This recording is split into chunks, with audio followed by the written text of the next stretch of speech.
হরে কৃষ্ণ। জয় রাধা মাধব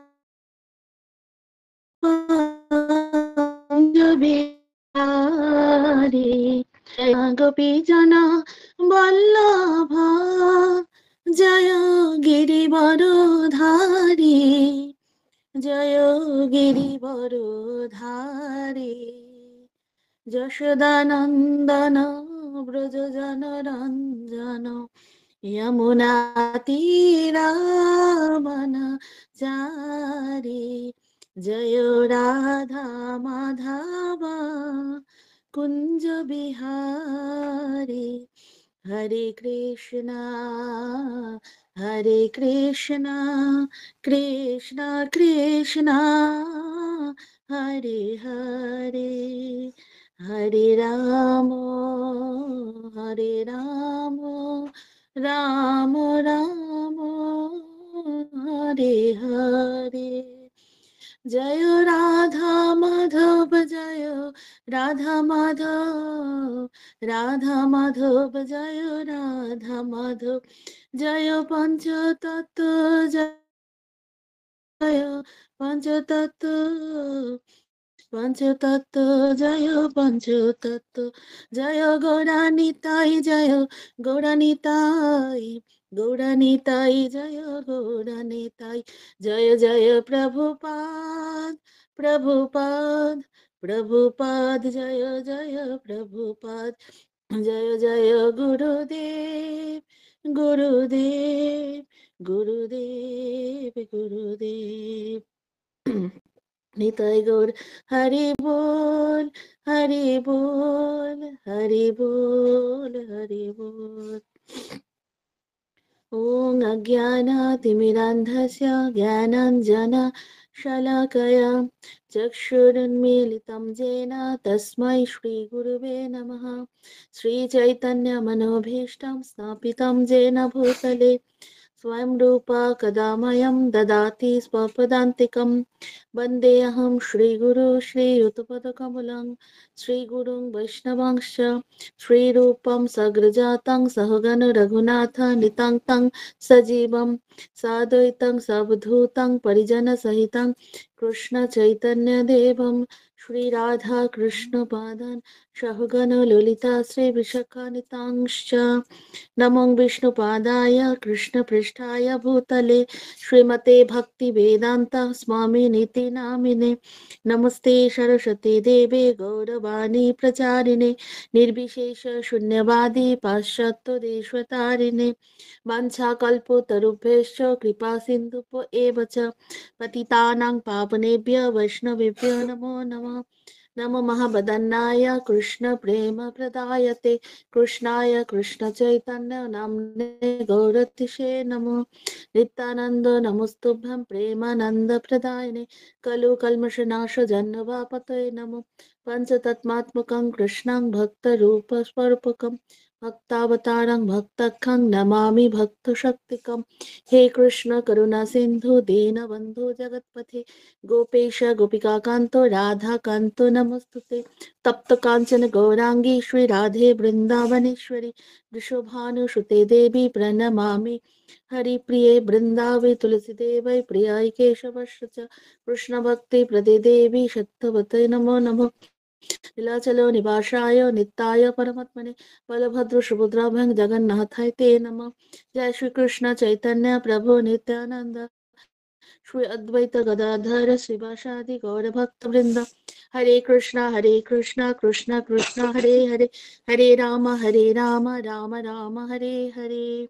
ओम नमो भगवते वासुदेवाय, ओम नमः भगवते वासुदेवाय, ओम नमः भगवते वासुदेवाय। नारायणं नमस्कृतं नरं चैव नरोत्तमं देवीं सरस्वतीं व्यासं ततो जयमुदीरये। नष्टप्रायेषु भद्रेषु नित्यं भगवतो सेवया भगवती उत्तमश्लोके भक्तिर्भवति नष्टके। मुकां करोति वाचलं पङ्गुं लङ्घयते गिरिं यत्कृपातमहं वन्दे श्रीगुरुदीनतारिणं परमानन्दमाधवं श्रीचैतन्य ईश्वरं। हरि ओं तत्सत्। नमो विष्णुपादाय कृष्णपृष्ठाय भूतले श्रीमते जय স্বামিনে তে নামিনে নমো আচার্য পাদায় নিতাই কৃপা প্রদায়িনে গৌর কথা ধামদায় নগর গ্রাম তারিণে। হরে কৃষ্ণ। সকল ভক্তবৃন্দকে জানাই আমার সশ্রদ্ধ প্রণাম। আজকে আমাদের বিষয় হচ্ছে আলোচনা নবদ্বীপ ধাম মাহাত্ম্য। নবদ্বীপ ধাম মাহাত্ম্য নিয়ে কিছু বলার চেষ্টা করছি। তো ধাম মানে হচ্ছে ভগবানের, যেখানে ভগবানের বাসস্থান। তো ভগবান যেখানে বাস করেন, ভগবান যেখানে বিরাজ করেন, সেটাই হচ্ছে ধাম। তো নবদ্বীপ ধাম, বৃন্দাবন ধাম, এগুলো হচ্ছে স্বয়ং যে গোলক বৃন্দাবন আছেন সেই গোলকেরই অভিন্ন ধাম। সেগুলো ভগবান নিজে যখন এই জরাধামে বা যে কোনো ব্রহ্মাণ্ডে যখন লীলা বিলাস করেন, তখন ভগবান সেই ধাম সহ নিজে অবস্থান করেন, তিনি পার্শ্বদ নিয়ে আসেন। তো নবদ্বীপ ধাম, যেটাকে আমরা বলছি নদিয়াতে, পশ্চিমবঙ্গে, তো তার পূর্ব দিকে, অর্থাৎ গঙ্গার পূর্ব পারে হচ্ছে 4টি দ্বীপ, আর পশ্চিম পারে হচ্ছে 5টা দ্বীপ। টোটাল 9টা দ্বীপ। 9টা দ্বীপকে নবদ্বীপ বলা হচ্ছে। এখানে শুধু যে গঙ্গা নদী বয়ে গেছে তা নয়, এখানে আরো 16টা নদী আছে নবদ্বীপে। 16টা নদী দিয়ে ঘেরাই নবদ্বীপ, যেটাকে আমরা এখন মনে করি যে শহর, কিন্তু এটা প্রধানত 9টা দ্বীপ দিয়ে তৈরি হচ্ছে নবদ্বীপ, যে স্থানটা। তো নদী মিশ্রিত হয়ে এক একটি দ্বীপ রয়েছে বিভিন্ন নদীর দ্বারা, এবং মহাপ্রভু প্রত্যেকটা দ্বীপে, 9টা দ্বীপেই বিভিন্ন লীলা বিলাস করেছেন, এবং সে সমস্ত লীলা কাহিনীগুলো শ্রী ভক্তিবিনোদ ঠাকুর অনন্ত সংহিতা এবং বিভিন্ন শাস্ত্রে এবং নবদ্বীপের মাহাত্ম্য গ্রন্থে সেগুলোকে বর্ণিত করেছেন। এরকম নয় যে কোথা থেকে এলো, কি এলো, সেটারও বৃত্তান্ত আমাদেরকে শ্রীল ভক্তিবিনোদ ঠাকুর সব আমাদেরকে বলে দিয়েছেন যে কোথায় কি আছে। কোনোটাই কারো বানানো কথা নয়, এগুলো শাস্ত্রে বর্ণিত আছে। তো এই ধামকে বলা হচ্ছে গুপ্ত বৃন্দাবন। নবদ্বীপকে বলা হয় গুপ্ত বৃন্দাবন ধাম। গুপ্ত মানে হচ্ছে সবার কাছে এটা ব্যপ্ত নয়। যেরকম বৃন্দাবন আদি ধাম আছে, অযোধ্যা ধাম আছে, দ্বারকা ধাম আছে, এগুলো কি ভগবান নিজে তৈরি করেছেন। কিন্তু এই নবদ্বীপ ধাম কিন্তু ভগবান তৈরি করেনি। এই নবদ্বীপ ধাম তৈরি করেছে শ্রীমতী রাধারানী। তো এটা হচ্ছে রাধারানীর ধাম। তো এখানে কেন এসছে, কেন এই ধামটা তৈরি হয়েছিল? কারণ এই ধামে ভগবান যে রাধারানী চেয়েছিল কি একান্তে ভগবান গ্রহরীর সেবা করতে চেয়েছিলেন, তো সেজন্যই এই নবদ্বীপ ধামকে প্রকট করা হয়েছিল। তো শিল প্রভুপাদও এই ধামকে ভগবানের সেবা করার জন্য, পুজো করার জন্য বেস্ট ধাম বলে প্রভুপাদও এটাকে নিজেকে তিনি বেছে নিয়েছিলেন। এবং প্রভুপাদ সবসময় বলতেন যে বম্বে আমার হচ্ছে অফিস, বৃন্দাবন হচ্ছে আমার বাড়ি, আর মায়াপুর হচ্ছে প্লেস অফ ওয়ার্শিপ, মানে হচ্ছে আমার ভজনের স্থান। তো মায়াপুরকে সবসময় ভজনের শীর্ষস্থানেই রাখা হয়, কারণ যেখানে স্বয়ং মহাপ্রভু অবস্থান করেন এবং রাধারানী স্বয়ং এই ধামটাকে প্রকট করেছেন। রাধারানীর ইচ্ছাতেই ধামটা প্রকট হয়েছিল। রাধারানী চেয়েছিলেন যে মহাপ্রভুকে নিয়ে একান্তে তার সেবা করবেন। তার এই মনোবাঞ্ছা পূরণ করার জন্যই মহাপ্রভু, রাধারানী মহাপ্রভুর ইচ্ছে এই ধামটাকে প্রকট করেছেন। তো মহাপ্রভু তো আমরা সবাই জানি, চৈতন্য চিতামৃতের ক্লাসে শুনেছি যে মহাপ্রভুর টোটাল 48 বছর লীলাবিলাস করেছেন, এবং তার 24 বছর তিনি এই নবদ্বীপ ধামে কাটিয়েছেন, এবং পরবর্তী 18 বছর তিনি পুরী ধামে ছিলেন সন্ন্যাসের পর, এবং আর বাকি যে 6 বছর তিনি বিভিন্ন স্থানে প্রচার করেছেন, ভ্রমণ করেছেন। তো মহাপ্রভু যে নবদ্বীপ ধামে যে প্রথম যে 24 বছর ওনার জীবনের, সেখানে বাল্যলীলা, গৃহস্থ লীলা সবকিছু তিনি এই নবদ্বীপ ধামেই করেছেন। তার মানে মহাপ্রভুর মেইন সময়গুলো এই নবদ্বীপ ধামে কেটেছে। এবং যে 9টা দ্বীপ রয়েছে, সেই 9টা দ্বীপ হচ্ছে নববিধা ভক্তির অঙ্গ। 9টা ভক্তি রয়েছে, যে শ্রবণ, কীর্তন, স্মরণ, অর্চন, বন্দন, সখ্য, দাস, পাদন, সেবন, আত্মনিবেদন, এই যে 9টা অঙ্গ আছে ভক্তির, সেগুলো হচ্ছে 9টা দ্বীপকে রিপ্রেজেন্ট করছে। তো প্রথম দ্বীপটা আমরা আলোচনা করছি। 9টা দ্বীপের নাম হচ্ছে সীমন্ত দ্বীপ, তারপরে হচ্ছে গোদ্রুম দ্বীপ, ঠিক আছে, সীমন্ত দ্বীপ, গোদ্রুম দ্বীপ, অন্তর্দ্বীপ, মধ্যদ্বীপ, তারপরে হচ্ছে কোলদ্বীপ, ঋতুদ্বীপ, জন্মদ্বীপ, মোদদ্রুম দ্বীপ আর রুদ্রদ্বীপ। এই হচ্ছে 9টা দ্বীপ। তো আমরা আজকে ৩ টে দ্বীপের আলোচনা করি। কারণ দ্বীপগুলোতে অনেক, অনেক লীলা রয়েছে ভগবানের এবং দ্বীপগুলোর নাম কি করে হয়েছে সেগুলো বিশাল বিস্তর আলোচনা এগুলো। আমাদের এখন বর্তমানে নবদ্বীপ মন্ডল পরিক্রমা চলছে। এখানে সমস্ত বিষয় মহারাজরা আলোচনা করেন। খুব সুন্দর নবদ্বীপ ধাম মাহাত্ম্যে পদ্যের আকারে দেওয়া আছে।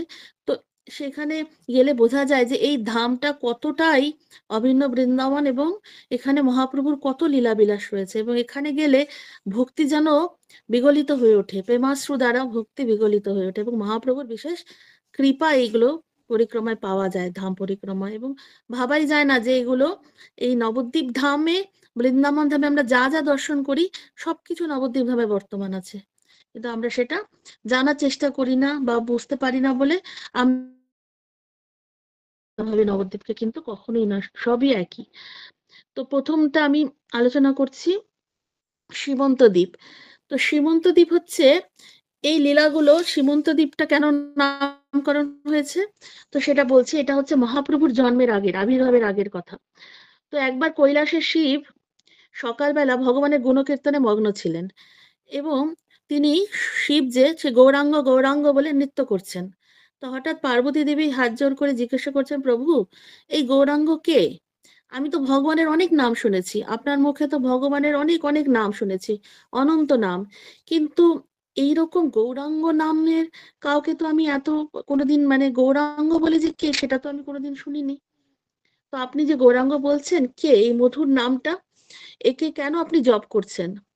তো পার্বতী মাতার কথা শুনে বলছে, তিনি তখন শিবজি বলছেন যে যে গৌরাঙ্গ মহিমা, গৌরাঙ্গ মহিমার কথা তখন তিনি পার্বতীকে বলছেন যে হে পার্বতী, ভগবান যুগে যুগে অবতীর্ণ হন। কেন অবতীর্ণ হন? যদা যদা হি ধর্মস্য গ্লানি ভবতি ভারত। ভগবত গীতা ভগবান বলেছেন যে অভ্যুত্থানে অধর্মস্য তদাৎপনম সৃজয়াম্যহম। তো ভগবান কি করেন? অবতীর্ণ হয়ে করেন কি? পরিত্রাণায় সাধুনাং বিনাশায় চ দুষ্কৃতম ধর্ম সংস্থাপনার্থায় সম্ভবামি যুগে যুগে। অর্থাৎ ভগবান 3টি কাজ করেন। একটা হচ্ছে সাধুদেরকে তিনি রক্ষা করার জন্য আসেন, আরেকটা হচ্ছে অসুর বিনাশ করেন, আরেকটা হচ্ছে ধর্ম সংস্থাপন করেন। এই 3টি কাজের জন্য ভগবান যুগে যুগে আসেন। চৈতন্য মহাপ্রভু এসছেন, চৈতন্য মহাপ্রভু আসবেন। তো চৈতন্য মহাপ্রভু অসুর বিনাশ করবেন না, তিনি কিন্তু কাউকে অস্ত্র দ্বারা আঘাত করবেন না, মারবেন না, তিনি প্রেম আলিঙ্গন দ্বারা ভক্তদেরকে, জীবদেরকে উদ্ধার করবেন। তিনি হচ্ছেন মহাবাদান্য অবতার। তো এইরকম অবতার দয়ালু কৃপালু জগতে আর কোনোদিন আসেনি এবং আসবেও না। তাই কৃষ্ণদাস কবিরাজ গোস্বামী লিখেছেন, যে চৈতন্য চরিতামৃতের যে প্রণেতা, তিনি লিখেছেন যে আগে এরকম প্রেম করুণা ভক্তি কোনো ভগবান দান করেনি, কোনো যুগে কোনো অবতারে কোনো ভগবানই এইরকম করুণা প্রেম দান করেনি। কারণ ভগবান তো অসুর বিনাশের জন্যই আসেন, ধর্ম সংস্থাপন করার জন্যই আসেন। কিন্তু এই যে কলিযুগের মহাপ্রভুর যে মহাবাদান অবতার, সেটা কোনো যুগেই দেখা যায় না, কোনো অবতারই দেখা যায় না। যেরকম দেখুন, সত্য যুগে নরসিংহ রূপে ভগবান এসছেন এবং হিরণ্যকশিপুকে বধ করেছেন। আবার বরাহ রূপে এসে হিরণ্যাক্ষকে বধ করেছেন, হিরণ্যকশিপুর ভাইকে। ত্রেতা যুগে রাম অবতার এসে রাবণকে বধ করেছেন। দ্বাপর যুগে কৃষ্ণ এসে কংসকে বধ করেছেন, তাছাড়া আরো অনেক অসংখ্য অসুরদের বধ করেছেন। কিন্তু মহাপ্রভু যে প্রচ্ছন্ন অবতার রূপে কলিযুগে অবস্থান করছিলেন, তো তিনি কিন্তু কখনোই অস্ত্র দ্বারা কাউকে এরকম ভাবে আঘাত করেনি। এবার প্রশ্ন হচ্ছে, শিবজি পার্বতী প্রশ্ন করছে, কেন কেন ভগবান যে 3টি কাজের জন্য আসেন যুগে যুগে, তো কেন তিনি অস্ত্র ধরছেন না প্রভু? তখন পার্বতীর প্রশ্নের উত্তরে শিবজি বর্ণনা করছেন যে ভগবান এই যুগে অসুর বধ করবেন না অস্ত্রের দ্বারা। কারণ কারণ সত্য যুগে অসুর ছিল দুটো লোকে, একটা হচ্ছে অসুর লোক, একটা দেবতা লোক। মানে অসুর লোক আর দেবতা লোককে স্বর্গ বলা হয়। ত্রেতা যুগে কি হলো? দুটো দেশের মধ্যে এসে গেল অসুর আর সুর। যেরকম রাম রাবণ, রাম ভারতে, রাবণ শ্রীলঙ্কায়, মানে দুটো দেশের মধ্যে। দাপরে কি হলো? আরো কাছাকাছি এসে গেল, একই পরিবারের মধ্যে, কৌরব পাণ্ডব, সুর অসুর। এবার কলিযুগে বলছে, শিবজি বলছে যে একই শরীরে সুর অসুর অবস্থান করবে। তো এবার যে সেই শরীরটাকে আঘাত করলে তো শরীরটা মরে যাবে, তাহলে সুর অসুরকে কি করে তারা আঘাত করবে, কি করে চিহ্নিত করবে? সেজন্য ভগবান বলছেন যে কখনোই এই কলিযুগে ভগবান সুর অসুরকে আলাদা করতে পারবেন না বলেই তিনি প্রেমের অবতার নিয়ে এই কলিযুগে এসেছেন। এটা শিবজি পার্বতীকে বলছেন। কারণ বলছেন যে এই যুগে ভগবান সবসময় ভগবান যে এসছেন চৈতন্য মহাপ্রভু, তিনি প্রেমের রূপ নিয়ে এসছেন, প্রেমের অবতার রূপে এসছেন। তো এইভাবে তিনি, যেভাবে আমরা দেখেছি জগাই মাধাই উদ্ধারের সময় যখন নিত্যানন্দ প্রভুকে মারতে গেলেন, মাধাই মারলেন মাথায় আঘাত, তখন সুদর্শন চক্র বের করেছিলেন ভগবান, কিন্তু মহাপ্রভু, নিত্যানন্দ প্রভু বারণ করলেন যে মহাপ্রভু আপনি এই যুগে অস্ত্র ধারণ করবেন না, কথা দিয়েছেন আপনি, তো আপনি এই অস্ত্রটাকে সম্বরণ করুন। তো এই মহিমা যখন শিবজি বর্ণনা করছিলেন পার্বতীকে, তো পার্বতীর হৃদয় বিগলিত হয়ে যাচ্ছিল। এমনি পার্বতীর গৌরাঙ্গ নাম শুনে শুনে কিন্তু তার হৃদয় যেন কম্পন হচ্ছিল। তো পার্বতীর মনে চিন্তা হলো যে এই এত সুন্দর গৌরাঙ্গ মহাপ্রভু এই ধামে অবস্থান করবেন, কলিযুগে আসবেন, তাহলে এই মহাপ্রভু আসার আগে আমি তার একটু ধ্যান করব, আমিও এই মহাপ্রভুকে দর্শনের অভিলাষী। তো মহাপ্রভুকে তিনি কি করলেন, ধ্যান করার জন্য তিনি কৈলাস ছেড়ে সীমন্ত দ্বীপে বসে ধ্যান শুরু করলেন। এই যে সীমন্ত দ্বীপ, যেটা কিনা আহ আহ, যে এখন যে মানে মায়া নবদ্বীপে আছে, সেই সীমন্ত দ্বীপে এসে তখন কৈলাস ছেড়ে এসে তখন পার্বতী মা ধ্যান শুরু এবং শিবের কাছ থেকে মন্ত্র পেলেন যে কি মন্ত্র জপ করব। গৌরাঙ্গ গৌরাঙ্গ গৌরাঙ্গ গৌরাঙ্গ মন্ত্র জপ করতে করতে তিনি অনেক বছর ধরে ধ্যান করে কাটালেন। যখন কাটাচ্ছেন তখন মহাপ্রভু স্বপার্শ্বদে কীর্তন করতে করতে তখন মহাপ্রভু দর্শন দিয়ে মহাপ্রভু তখন পার্বতীর সামনে প্রবেশ করলেন, দিয়ে বললেন হে মাতা পার্বতী, তুমি কৈলাস ছেড়ে এখানে এসে কি করছো, কার ধ্যান করছো? তখন পার্বতী দেবী প্রণাম করে বলেন, প্রভু আমি তো দুর্ভাগা, আমি হচ্ছি অভাগিনী। কেন? কারণ হচ্ছে আমি তো মায়া দেবী, আপনি আমাকে মায়া দেবী রূপে প্রকাশ করেছেন। তো কৃষ্ণ সূর্য সম, মায়া হয় অন্ধকার, যাহা কৃষ্ণ তাহা নাই মায়ার অধিকার। তো যেখানে কৃষ্ণ সেখানে তো মায়ার প্রকাশ নেই, তো যেখানেই আপনি থাকেন সেখানে আমি যেতেই পারি না। আপনার ভক্তরাও আমাকে মায়া বলে দূরে করে রাখে, তো আমি সেজন্য আপনার কৃপা থেকে বঞ্চিত। তো সেজন্য মহাপ্রভু বললেন না, তুমি এটা ভুল বলছো।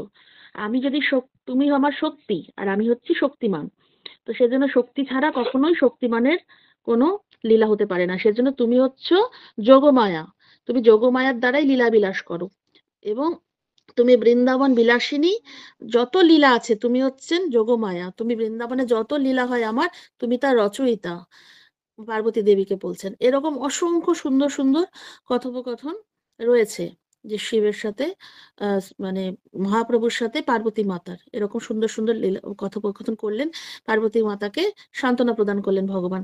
শেষমেশ পার্বতী দেবী প্রণাম করে প্রার্থনা করলেন যে মহাপ্রভু, আপনি আপনার মহাপ্রভু বলছেন যে পার্বতী দেবীকে যে আপনার কি বাসনা, আপনি কি চান, কি চাও তুমি? তখন পার্বতী বললেন আমাকে আশীর্বাদ করুন যে আমি শুনেছি শিবজির মুখ থেকে, আমার প্রভুর মুখ থেকে, যে আপনি এই ধামে এই ক্ষেত্রে আবির্ভূত হবেন এবং এখানে লীলা বিলাস করবেন, মানে এই কলিযুগে।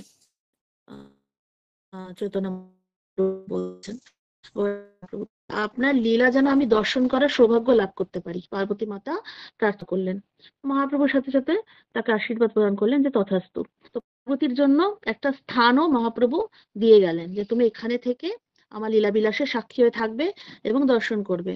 তো সেই লীলা স্থানটা হচ্ছে নবদ্বীপ ধামে আছে একটা বড় বটবৃক্ষ, এবং তার নিচে পোড়ামাতলা, সেখানে মায়ের যে মন্দির আছে, আপনারা হয়তো গিয়েছেন সবাই, তো তারা সেখানে গেলে দেখতে পাবেন যে যে মা রয়েছেন সেটাই হচ্ছে স্বয়ং পার্বতী মাতা। মা গৌরাঙ্গ মহাপ্রভুর কাছ থেকে আশীর্বাদ প্রাপ্ত হয়ে সেখানে মহাপ্রভুর লীলায় অংশগ্রহণ করেছেন, লীলায় রয়েছেন, লীলা দর্শন করছেন। এবং এটা শুনে তিনি এত এত বেশি আনন্দিত হয়ে গেছিলেন যে তিনি মহাপ্রভুর লীলা দর্শন করবেন, এতটাই সন্তুষ্ট হয়েছিলেন, বারবার তিনি মহাপ্রভুকে প্রণাম করছিলেন এবং তাকে প্রণাম করে যে মহাপ্রভুর যে চরণের যে ধুলা রয়েছে, রজ রয়েছে, সেই রজটাকে তিনি সিথি রয়েছে, মানে মাতার সিথির সিঁদুরের মতো লাগাচ্ছিলেন। এবং এই জন্যই ওই সিথি যেটা আছে, সিথিকে সংস্কৃত ভাষায় বলা হয় সীমন্ত। তো সীমন্তে মহাপ্রভুর চরণের রজ যেটা ধুলি, সেটা লাগিয়েছিলেন বলে এই দ্বীপটার নাম হচ্ছে সীমন্ত দ্বীপ। এবং এই ধুলির অনেক মাহাত্ম্য, কেউ যখন আপনারা মায়াপুরে নবদ্বীপে যাবেন, তো এই সীমন্ত দ্বীপের যে ধুলি, প্রত্যেকেই মাথার মধ্যে চরণে মহাপ্রভুর চরণের ধুলি, ওটা তো ওটা মাথায় সবাই নেবেন। তো এই জন্যই পার্বতীর আরেক নাম হয়েছে সীমন্তিনী মাতা। ঠিক আছে, তো সীমন্তিনী মাতার মন্দির পরবর্তীতে রাজাপুরে স্কনের পক্ষ থেকে বানানো হয়েছে, আপনারা গেলে দর্শন করবেন।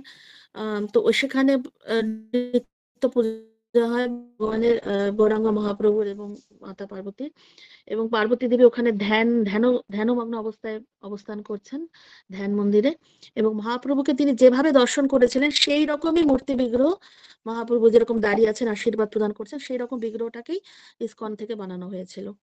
এবং এবং আমাদের কাছেও আমরা যখনই সুমন্তনী মাতার কাছে প্রণাম করতে যাব আর তার কাছে কৃপা আশীর্বাদ প্রার্থনা করব যে মাতা আপনি যেভাবে মহাপ্রভুর কাছ থেকে কৃপা আশীর্বাদ প্রাপ্ত হয়েছিলেন আমরাও যেন সেরকমই তপস্যার মাধ্যমে মহাপ্রভুর কৃপা পেতে পারি, যে পার্বতী মাতার যে তপস্যা সেটা যেন আমরা পেতে পারি। তো এই শ্রীমন্ত দ্বীপে রাজাপুর জগন্নাথ আছে, জগন্নাথ মন্দিরের সাথেই পেছনেই লাগা একটা কুণ্ড আছে, কুণ্ডর পেছনেই মাতার মন্দির।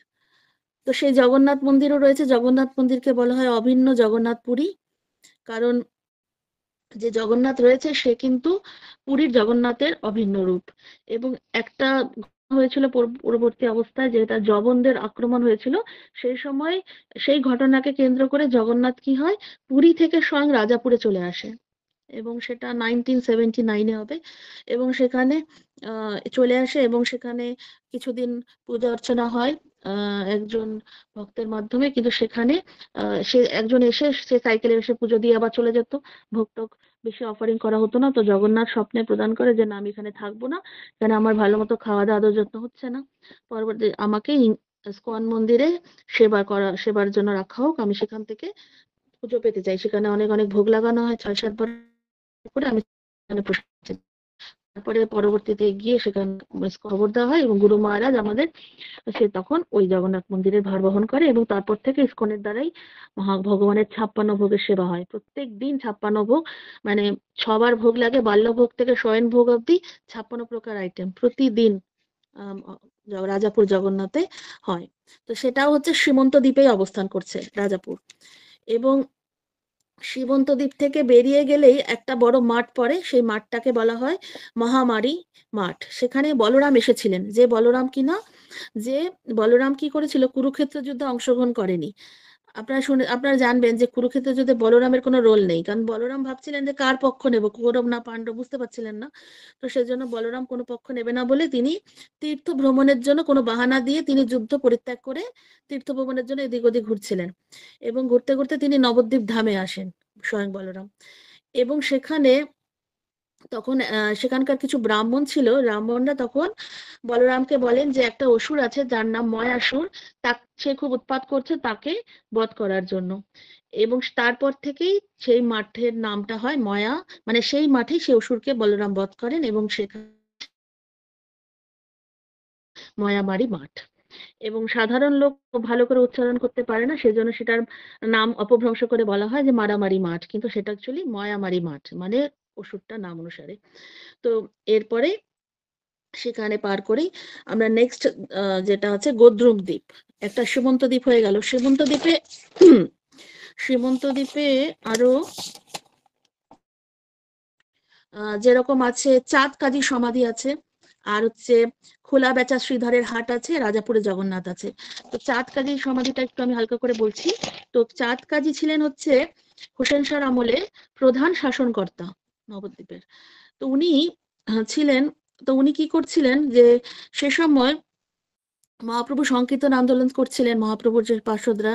তো সেই সময় কিছু হিন্দু বিদ্বেষী কিছু পাষণ্ডী হিন্দু ছিল, তারা গিয়ে চাঁদ কাজীর কাছে তারা গিয়ে কমপ্লেন করে যে এই মহাপ্রভু নিমাই প্রচুর জোরে জোরে হরিনাম করছে এবং সঙ্গ নিয়ে, এবং খোল করতাল বাজিয়ে প্রচুর পরেশান করছে সবাইকে, তো আপনি এর কিছু করুন। তো যেহেতু প্রধান শাসনকর্তা উনি ছিলেন, তো উনি তখন কি করলেন, তখন তাদেরকে সবাইকে ডেকে খুব বড় হুঙ্কার দিয়ে তাদেরকে শাসালেন যে তোমরা যদি এত জোরে কীর্তন করো তাহলে তোমাদের মৃদঙ্গ ভেঙে দেবো, এবং ভেঙেও দিয়েছিল। এবং এবং বললো যে তোমরা যদি এরকম সংকীর্তন করো তাহলে কিন্তু তোমাদেরকে জাত নিয়ে নেব। মানে জাত তখনকার দিনে প্রচলিত ছিল যে কেউ যদি কিছু মানে এরকম কিছু করতো তো জাত চলে যেত, চলে গেলে হিন্দু সমাজ তাকে আর গ্রহণ না, তার একটা কিছু থুতু দিয়ে দিত বা কিছু একটা করতো তো জাত চলে যেত এরকম। সেই জাত চলে যাওয়ার ভয়ে হিন্দুরা তখন ভয় পেয়ে গেল যে না ঠিক আছে আর তখন মানে আর সব করা যাবে না। তো খোল করতাল ভেঙে দিল চাঁদ কাজীর লোকেরা, দিয়ে চাঁদ কাজী তখন মহাপ্রভু যখন খবর পেলেন যে এরকম হয়েছে, তখন খুব রেগে গেলেন মহাপ্রভু। তখন মহাপ্রভু বললেন যে, "এটা তো ঠিক নয়।" তো এটা কিনা এই আমাদেরকে ভক্তিবিনোদ ঠাকুর বলেছেন যে, নবদ্বীপ ধাম মাহাত্ম্যে লিখেছেন যে, ৪ কাজই ছিল হচ্ছে স্বয়ং কংস যেরকম কৃষ্ণের লীলায় যেরকম ভাবে পরেশান করেছিল, তো সে চাঁদকাজি ছিলেন এই গৌলীলায় হচ্ছে কংসের রূপ নিয়েছিলেন। মানে কংস ছিলেন। তো তিনি তখন মহাপ্রভু কি করলেন যে তখন সবাইকে ডাকলেন, ডেকে বললেন, চলো তো চাঁদকাজির বাড়ি আমরা আক্রমণ করব এবং আমরা অনেক বড় মহা সংকীর্তন সহযোগে আমরা মশাল নিয়ে কীর্তন করতে করতে তার বাড়ির উদ্দেশ্যে যাত্রা করব। সবাইকে নিয়ে মহাপ্রভু দল ভাগ করে দিলেন, কাউকে কীর্তনের দিলেন, কাউকে মশাল ধরার, কাউকে বাজানোর জন্য মৃদঙ্গ, কাউকে করতাল, এইসব বাজানো সবকিছু নিয়ে যখন খুব মহোল্লাসে যখন মহাপ্রভু যাচ্ছেন কীর্তন নিয়ে, তো চাঁদকাজি ভয় পেয়ে ভেতরে ঢুকে গেছেন ঘরের ভিতরে। তো মহাপ্রভু ভেতরে তখন ডাকলেন চাঁদকাজির বাড়িতে গিয়ে যে, আপনি কেন ভেতরে আছেন, আপনি বাইরে আসুন। তখন চাঁদকাজি বলছে যে ভয়ে ভয়ে বেরোলেন এবং বললেন যে, তুমি ভেতরে আসো, তোমার সাথে কিছু আমার কথা আছে।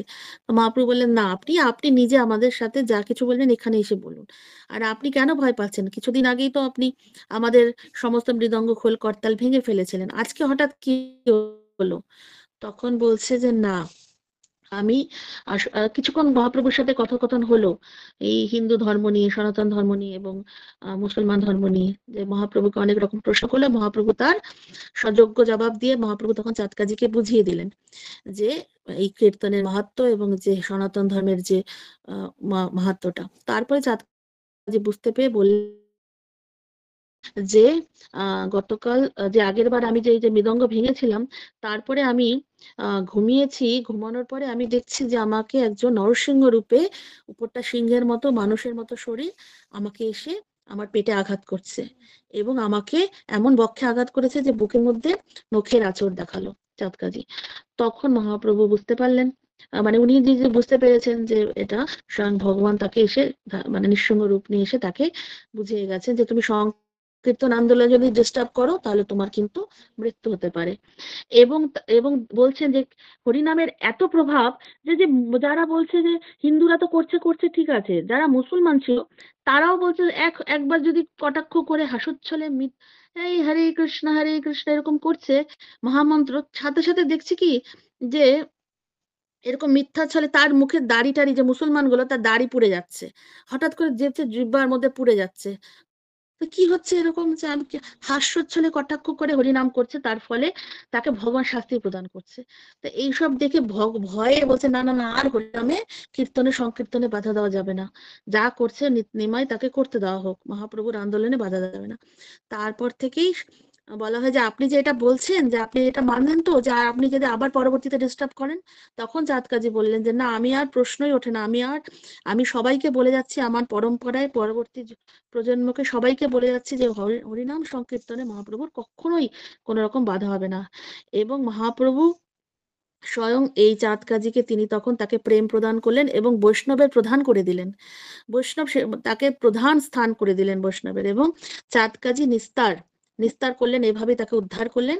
এবং চাঁদকাজির এই নিস্তারের যে লীলা যারা শ্রবণ করে তারা ভগবানের বিশেষ কৃপা পায়। মানে এতটাই কৃপা চাঁদকাজি পেয়েছিলেন, যেরকম ভাবে মহাপ্রভু জগাই মাধবকে উদ্ধার করেছিলেন, সেরকম চাঁদকাজিকে প্রেম রত্ন দিয়ে, প্রেম ধন দিয়ে তিনি তাকে শ্রেষ্ঠ বৈষ্ণবে স্থান দিয়েছিলেন এবং তাকে পুরোপুরি উদ্ধার করেছিলেন, যে কিনা তাকে এতটাই কষ্ট দিয়েছিল।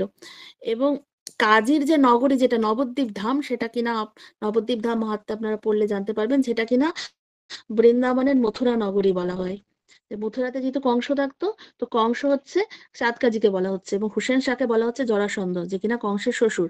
তো সেরকম ভাবেই কৃষ্ণলীলায় তারা যারা ছিলেন তারাই কিন্তু মহাপ্রভুর নবদ্বীপ লীলায় তারা অবস্থান করেন। এবং যখন চাঁদকাজি যখন দেহ রাখলেন, তখন তার মহাপ্রভু স্বয়ং নিজ হস্তে তার সেখানে সমাধি করলেন এবং তিনি সেখানে একটা চাপা বৃক্ষ রোপণ করেছিলেন। এবং চাঁদকাজি তার দেহ সমাধিস্থ করা হলে মহাপ্রভু স্বয়ং সেই স্থানে আসেন এবং চাপা গাছটা যখন লাগান, সেখান থেকে দুটো গাছ তৈরি হয়। সে একটা হচ্ছে চাপা গাছ, একদিকে নিম গাছ। তো সেখানকার স্থানীয় লোকেরা বলে যে ওই যেটা চাপা গাছটা হচ্ছে চাঁদকাজি, আর যেটা নিম গাছ সেটা হচ্ছে নিমাই। তো দুটো গাছের আপনারা দর্শন পাবেন যখনই যাবেন। তো চাঁদকাজির সমাধি দর্শন করবেন সেখানে। সেটা দুপুর 12টার পরে সেই মন্দির বন্ধ হয়ে যায়, তার আগে গেলে দর্শন করতে পারবেন সমাধি। এবং সেখানে পরিক্রমা করা হয়, পরিক্রমা করলে সেটা চাঁদকাজির কৃপা পাওয়া যায়, যেহেতু স্বয়ং মহাপ্রভু তাকে উদ্ধার করেছেন। তো এই শ্রীমন্ত দ্বীপের এই চাঁদকাজি সমাধি হলো, জগন্নাথের মন্দির হলো। এবার খোলা বেচা শ্রীধর। শ্রীধর হচ্ছে তিনি হচ্ছেন খুব সাধারণ একজন মহাপ্রভুর ভক্ত ছিলেন। তিনি হচ্ছেন এই কলার যেসব খোল থোর, আপনারা শুনেছেন, এটা খুবই আহ মানে সবাই জানে এই লীলা। তো এইসব বিক্রি করতেন, কলার মোচা থোর। তো সেসব বিক্রি করে তিনি কিন্তু ন্যায্য দাম চাইতেন। এরকম নয় যে ৫ টাকা বলে ১০ টাকায় বিক্রি করব, তা নয়। যেটার দাম সেটাই চাইতেন। ৮ টাকা ৮ টাকাই। তো মহাপ্রভু কি করতেন? খুব একটু দাম দরাদরি করতে ভালোবাসতেন। তো এটা অ্যাকচুয়ালি তার পার্শ্বদের সাথে মহাপ্রভু তার ভক্তদের সাথে লীলাবিলাসের জন্য এটা করতেন। তো মহাপ্রভু যখনই যেতেন শ্রীধরের সাথে দাম দরাদরি কষাকষি করতেন। শ্রীধর, না এত বেশি কেন দিচ্ছ শ্রীধর? তুমি আরেকটু কম নাও। তো এই লীলাটা করতেন। তো শ্রীধর কি করতেন? অনেক বলাবলির পরে শ্রীধর ভাবতেন ঠিক আছে, যখন বলছে তো মহাপ্রভুকে দিয়েই দিই। ফ্রি দিয়ে দিতেন, কম দিয়ে দিতেন। কেন? তিনি ভাবতেন যে ঠিক আছে, মহাপ্রভু তো ব্রাহ্মণ ছিলেন, ব্রাহ্মণকে সেবা করা আমাদের উচিত। তো ঠিক আছে, যদি আমার একদিন কম টাকাও বিক্রি হয় অসুবিধা নেই, ব্রাহ্মণের সেবায় টাকাটা লেগে যাবে। কারণ শ্রীধর যা কিছু বিক্রি হতো তার প্রতিদিন ইনকামের শেষে তিনি সেটা আধা গঙ্গা মাতার সেবা করতেন, বৈষ্ণব সেবা করতেন, সাধু সেবা করতেন, মন্দিরে দান করতেন। তো তার মধ্যে কোনো লোভ লালসা ছিল না। তো এভাবেই মহাপ্রভু তার ভক্তের সাথে লীলাবিলাস করেছেন। এবং শ্রীধরকে তিনি পরবর্তীতে যখন বলেন যে শ্রীধর তুমি কি চাও, তোমার ভক্তিতে আমি বিগলিত। শ্রীধরের এত ভক্তি দেখে মহাপ্রভু স্বয়ং ক্রন্দন করেছিলেন এবং বলেছিলেন, তখন শ্রীধর বলেছিলেন যে মহাপ্রভু, আমি প্রত্যেকটা সময় যেন আপনাকেই পাই, প্রত্যেকটা জন্মে জন্মে যেন আপনি আমার দোকানে এসে এভাবে দর কষাকষি করে আপনি আমার সাথে এই লীলা বিলাস করতে পারেন, আপনাকেই যেন আমি আমার এরকম ভাবে প্রভু রূপেই পাই সবসময়। তো এইভাবেই শ্রীধর লাস্ট অব্দি, মহাপ্রভু যখন সন্ন্যাস নেবেন, কাটোয়াতে যাবেন সন্ন্যাসের পূর্বে, তো শ্রীধর তখন চিন্তা করলেন যে মহাপ্রভুকে কিছু দেওয়া দরকার, মানে সেবা করা উচিত। তখন তিনি লাস্ট মহাপ্রভুকে একটা লাউ প্রদান করেছিলেন। তো সেই লাউটা দেওয়ার পরে মহাপ্রভু ভাবলেন যে এই লাউটা আমি চলে গেলে তো আর বাড়িতে কেউ রন্ধন করবে না, কারণ সতী মাতা রন্ধন করবে, তখন রান্না হবে না। তারপর লাউটা পড়ে থাকবে। তখন আবার একজন ব্রাহ্মণ এসে দুধ দিয়ে গেলেন। তখন মহাপ্রভু সতী মাতাকে বললেন, তুমি এটা দিয়ে দুধের পায়েস করো, দুধ লাউ বানাও। এবং সেটা মহাপ্রভু লাস্ট শ্রীধরের দেওয়া যেটা দান ছিল, সেই লাউয়ের পায়েস মহাপ্রভু গ্রহণ করেছিলেন। এবং প্রত্যেকে সেই পায়েস প্রসাদ হিসেবে সবাই পেয়েছিলেন। এবং মহাপ্রভুর ভীষণ প্রিয় এই লাউয়ের পায়েস যেটা। তো তারপরে এই শ্রীধরের সাথে লীলাটা শেষ হয় এবং মহাপ্রভু সন্ন্যাস নিয়েছিলেন ইয়েতে, কাটোয়াতে। তারপরে তো মহাপ্রভু আর পরবর্তীতে এর সাথে শ্রীধরের সাথে আর কোনো লীলা জানা যায়নি। তো এভাবেই আমরা দেখতে পাই যে শ্রীমন্ত দ্বীপে ৩টে মহাপ্রভু লীলা রয়েছে। একটা হচ্ছে চাঁদকাজি সমাধি, খোলা বেচা শ্রীধর, আর রাজাপুরে জগন্নাথ। এবার আমি চাইছি গোদ্রুম দ্বীপটা, কিন্তু গোদ্রুম দ্বীপটা অনেক বড়। এবং গোদ্রুম দ্বীপে নৃসিংহপল্লী আছে, হরিহর ক্ষেত্র, আমঘাটা, সুবর্ণ বিহার, সানন্দা, সুখদা কুঞ্জ। টাইম কত? ৪০। একটা ছোট কোনো দ্বীপ আলোচনা করি যেখানে কম লীলা আছে।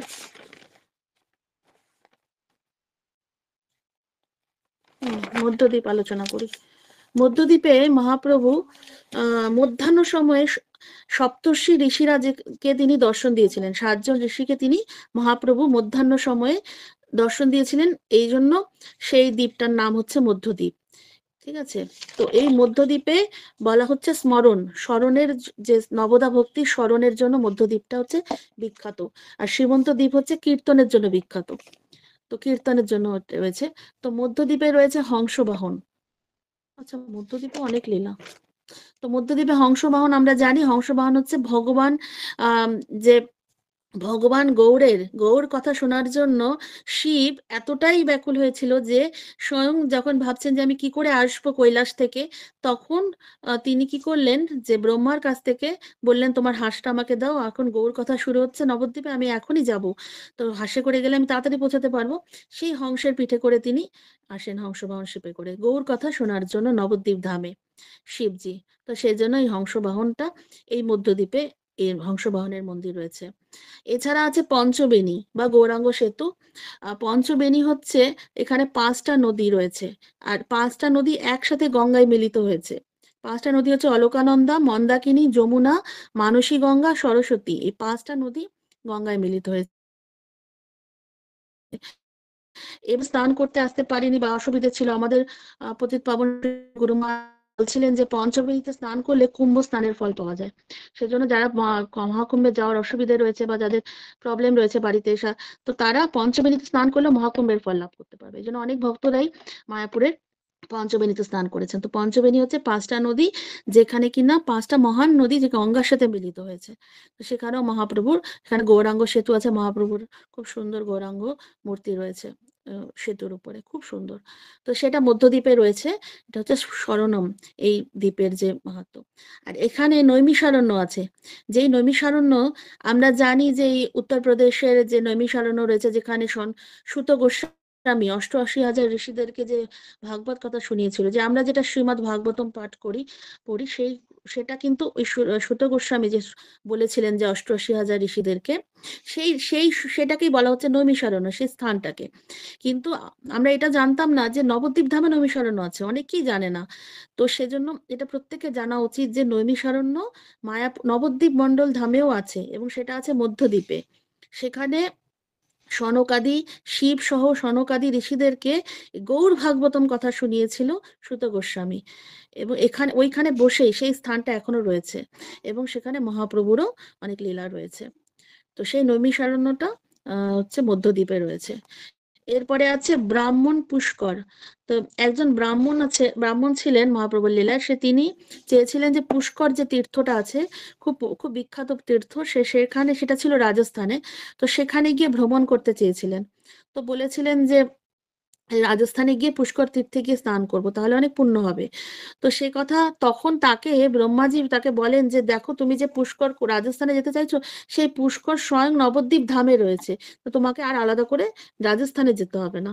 তো সেই কারণে নবদ্বীপ ধামেও সেই ব্রাহ্মণ পুষ্কর বলে যে জায়গাটা, সেটা কিনা মধ্যদ্বীপে রয়েছে, সেখানেও সেই পুষ্কর আর রাজস্থানে যে পুষ্কর রয়েছে সেটা হচ্ছে এক অভিন্ন।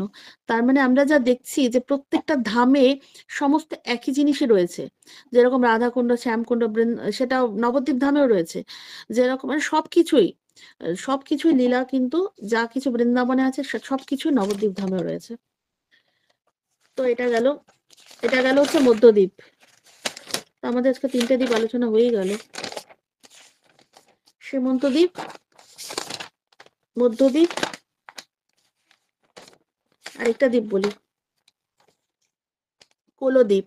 কোলদ্বীপে কি হয়েছিল? কোল ভগবান মানে বরাহ ভগবানের আবির্ভাব হয়েছিল। তো কোলদ্বীপ হচ্ছে নবদ্বীপ শহরে। আর এইটা হচ্ছে নববিধা ভক্তির হচ্ছে পাদ সেবনম হচ্ছে এই দ্বীপের অঙ্গ। এই ধামে হচ্ছে ধামেশ্বর মহাপ্রভু রয়েছে। ধামেশ্বর মহাপ্রভু হচ্ছেন যে খুব সুন্দর চৈতন্য মহাপ্রভুর হচ্ছে খুব সুন্দর বিগ্রহ, যেটা কিনা নিম গাছের তৈরি, এবং তার স্ত্রী যে বিষ্ণুপ্রিয়া দেবী 80 বছর ধরে এই বিগ্রহের সেবা করেছেন। যখন মহাপ্রভু সন্ন্যাস নিয়ে চলে যান, তখন বিষ্ণুপ্রিয়া দেবী এই নিম গাছের মহাপ্রভুর বিগ্রহ বানিয়ে সেবা করছিলেন, এবং তার তার দেহ রাখা অব্দি তিনি 80 বছর ধরে এই সুন্দর ধামেশ্বর তিনি সেবা করে গেছেন। এই কোলদ্বীপে রয়েছে ধামেশ্বর মহাপ্রভু। তো এই কোলদ্বীপ হয়ে গেল।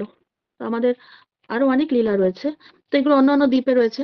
তো আমরা আবার কালকে নেক্সট যে বুধবার আছে আমরা আলোচনা করব। তো এরকম 9টা দ্বীপ রয়েছে। তো আজকে আমরা এইটুকুই থাক। সকলকে অসংখ্য ধন্যবাদ। হরে কৃষ্ণ কৃষ্ণ কৃষ্ণ হরে হরে, হরে